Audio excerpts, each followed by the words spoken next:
What's up, guys? Welcome back to Newswave. Hopefully you had a good weekend.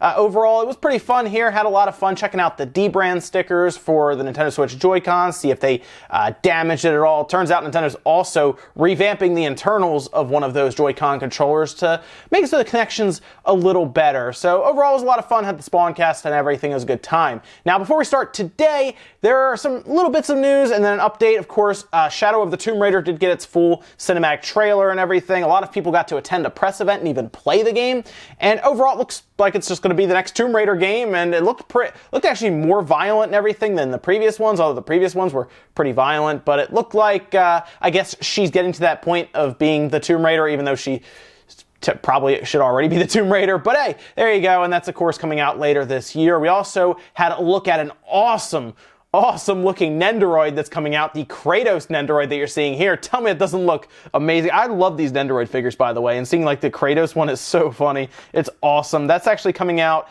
later this year in October. Good Smiles taking pre-orders through May 24th, and it's listed for about $41 US. So yeah, pretty cool there. I like the Good Smile stuff. And then UPS had to get on the Labo action. If you guys did not catch this on Twitter, they actually put a video out where they designed an entire Labo box carrying case complete with a little cardboard lock, but essentially you can put all your Labo stuff in there and transport it all together to make it easier. You know, they probably should release that. Honestly, people would probably sell it, although I don't know if they have to do anything with Nintendo as like, I guess that'd be considered an accessory even though it's a box.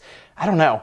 Weird. Anyway, there's a lot of stuff to get into today. We saw Nintendo's, they had answered a lot of questions from their investors briefing. Sony put their numbers out, and the PS4 is still going along strong, although it seems to be peaking right now, and Sony appears to be realizing that. And also, lightsabers in Labo, why not, I guess? Let's get started. So over the weekend, a very interesting Easter egg, I guess you'd call it an Easter egg, little mini game that was hidden in Labo was found, and it's pretty funny. It's actually lightsabers, or lightsabers in Labo. A person actually posted this on Reddit. You'll see some of their video here saying that you can activate it by pressing up or X along with the shoulder buttons while in the Labo software, and all of a sudden you'll be greeted with two Joy-Con controllers that are controlled through motion, and yes, they have lightsabers coming out of the top of them, and you can pretty much do lightsaber fights, I guess reenact them from Star Wars. What a weird minigame that's in there, but I mean, I guess lightsabers make everything better, right? So that's pretty awesome. Now, I haven't tried it myself. I'm probably going to try it at some point this week when I get a chance to go back and check out Labo stuff and everything again. But what a weird idea in this. It's really odd. I would have never thought that lightsabers would have been in there, but I guess why not? Like I said, lightsabers make everything better. Let me know if you guys saw this as well, or if you're going to try it now and I guess play with lightsabers in Labo. Next up, let's stick with Labo for a minute, because I've told you guys that Labo is pretty neat for the creativity that people are going to put behind it, and we've seen that like crazy online. I told you guys we've seen people using the pianos, you know, just doing all kinds of cool, like they're composing entire musical like scores and everything with it. It's pretty amazing some of the stuff people are doing. The Toy-Con Garage is also massive, where they're developing full programs with it. But what if developers were able to design some of their games that come out to use some of the Labo creations? Well, it looks like a studio has kind of at least come to the table with a proof of concept. It's not anything that they have talked about releasing yet, but the one thing that makes a ton of sense for the piano is rhythm games. And as you see here, Rayark, who's the Taiwanese developer behind the rhythm action title Demo, provided an entire proof of concept where they're using the piano to play their rhythm game. And what a cool idea to do that. Now, it makes sense for some of these rhythm games that would be able to use a piano. I guess you could technically do it with any of the DDR games even, because people even used to play it with like a keyboard. You could even play it with a PS1 controller back in the day on the PS1 system with the DDR and everything, because there was like a controller mode from what I remember. But what an interesting idea to see this. I'm going to be really curious if anyone actually gets in and actually creates an entire, like, another piano type game where it's learning pianos. I don't know. I don't think you can do that, but who knows, I guess. This is a cool idea. And I also want to see if anyone kind of steps in and tries to do anything with something like the fishing rod. Can we get like Sega Bass Fishing or Bass Pro Fishing, the ones we used to play back on the Dreamcast with the actual fishing rod. Can we get something like that in there? That would be awesome. That would make me want to play that if it was a full game and not necessarily like a tech demo, right? That would make me want to build one of the creations that I have not yet, just to play the game with a more interactive style. And I hope that's something Nintendo is now thinking about, if they have not already. Kind of open the doors for developers to kind of come through and say, yeah, we're going to develop this game around this one Labo creation. I would also be curious if they could also package the game with like a Labo creation, or they sell some of the Labo creations separately maybe. Like you can buy just the fishing rod and then the Labo software as a download that you can either purchase or I'm trying to think kind of I guess with like the future in mind here with Labo, because that would be cool if they started doing stuff like that where you build your fishing rod and then you go fishing in like the Sega Bass Pro Fishing and everything. There's a lot of cool stuff there, and I would like to see them tackle that, but this just seems like the series, the very, very beginning of something like this that could happen. Next up, let's talk about Nintendo's investors briefing, where they answered a lot of questions from different investors. Basically, you're allowed to ask them a question and then they will answer to the best of their ability without giving anything away, right? We saw that last year where people were seriously just curious about a possible 3DS successor, and they kind of answered that in a roundabout way to not give anything away, whether they're doing it or not, because people were curious, how is the 3DS going to survive with the Switch around? How do they kind of navigate those waters? And they didn't answer. They answered. It was basically a non-answer, essentially. They were very vague about it. Well, there were a lot of questions here, of course, from Mr. Kimishima and Mr. Furukawa. They asked them quite a few things about Nintendo's going forward, Nintendo with the 3DS, which Nintendo wants to continue supporting the 3DS through 2019 and seemingly beyond. We already know some games are specifically coming in 2019. I remember they talked about the Bowser's Inside Story. I remember we saw that direct and it was 2019. Probably, I assume early 2019. But it sounds like they want to continue supporting the 3DS to an extent. Essentially, they want to have this bridge where the Switch gets to a certain point and then they're willing to then leave the 3DS and go to the Switch. But they have to support their massive install base, even if fans aren't super on board with it. I mean, that's the last big install base they have until the Switch gets to a certain point where they can then jump to the Switch. Seems like they'll be close, though, if they continue to push forward, where they're going to be doing 40 million, is what it sounds like they want to be close to by next April, because they always push past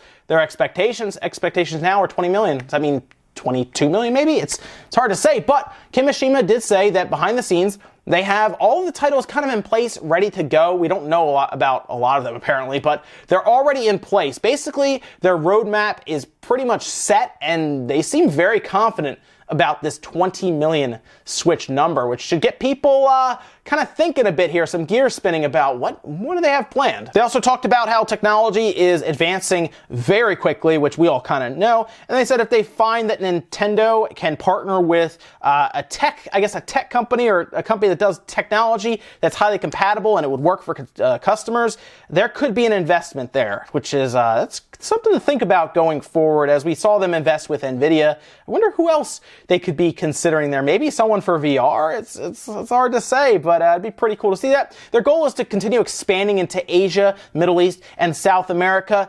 They said it's kind of hard to say how big the market there will be. And then they also talked about China being something that they've tried to been breaking into for 10 years now, and they're still struggling, but they want to get into China and get into China correctly. And it's not, according to them, as easy as partnering with a company that's already there. So it seems like it's difficult for them to get into China. And then Kimishima did talk about his retirement, saying that his big role or his big focus when coming to Nintendo and being the president, moving up to being the president of Nintendo and CEO, was to really just bridge the gap, essentially, bring the Switch to market and deliver it to customers in the way that it was envisioned. So yes, it was pretty much already placed there, as most figured, by Iwata, and it was up to him to bring it to market and get everything done. And to his credit, he got everything done. Seriously, he got everything out the way it needed to. Xenoblade we were all positive it was fall next year. He got it out that year. So there you go. Kimishima did his work, and he's ready to ride off into the sunset. And he also said his secondary role was to change the executive system in order to quickly execute projects that the members of the management have been considering while creating mechanics which would allow the new generation to do well. So yeah, he's pretty much in the background been setting up a good chain of command to make things, information, ideas, creativity flow well throughout the company. So it sounds like he's been planning this ever since, like basically since he got there, that he was going to be stepping down after a couple of years. And it sounds like as people have said, the new blood essentially that is going to be taking over, the young blood with Furukawa, and then several other people got promotions as well.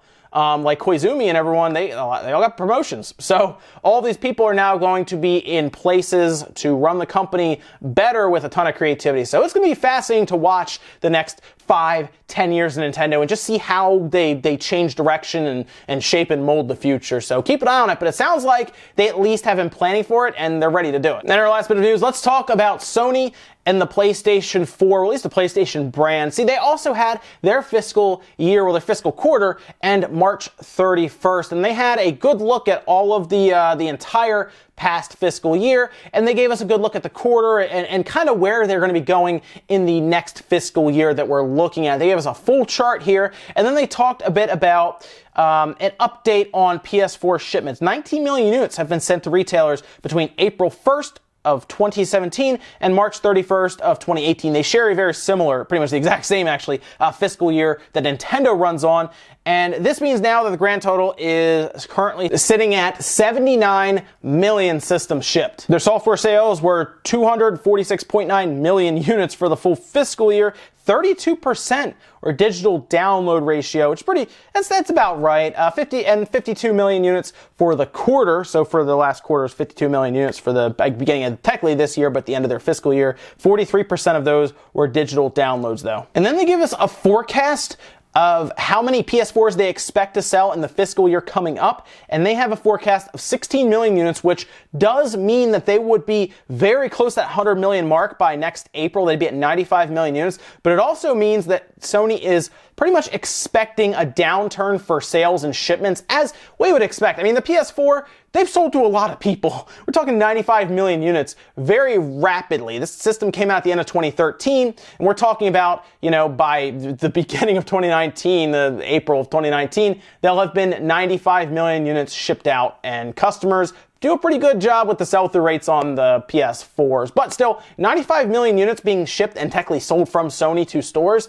is massive. So yes, they are expecting a bit of a downturn. Most of us are. And I'm curious where the PS4 is going to get really when it's all said and done. Is it going to top 120 million units? I'm thinking it's around there. I think it's going to be 120 to 125 million when it's all said and done, because PS4s will technically continue to sell a bit after the PS5 comes out, as we've seen with things even like the 360, which actually continued to sell even when the Xbox One was out. Same with the PS3, selling when the PS4 was out. So even when the PS5 comes out, I have a strong feeling the PS4 will have at least 6 months to a year total time after that.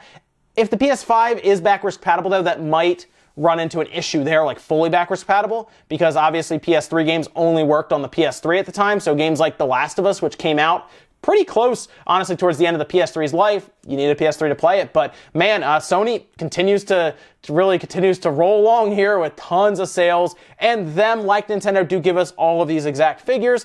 Like we talked about with Microsoft before, they don't really do that. So at least we can kind of tell how many systems they have out there. And yeah, Sony, continue to do well. Ladies and gentlemen, that's going to do it for Newswave today. If you enjoyed this video, hit the like button, guys. Really helps out. If not, hit the dislike. Leave a bunch of comments down below about everything we talked about today. Maybe you could believe that lightsabers are in Labo. I was shocked. I thought it was the funniest thing I've ever seen, but there it is. You can technically do lightsaber sword fights in Labo. What do you think about the ideas, though, with Labo being used by developers when they make a game? They have access to that Labo piece, that creation, as maybe an optional thing with it. Kind of like how some games come out and they have VR as an option, but you can still play the entire game without it.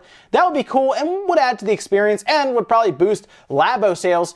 So why not? Also, what do you think about the new infrastructure at Nintendo with all these different executives getting promotions, new CEO and everything?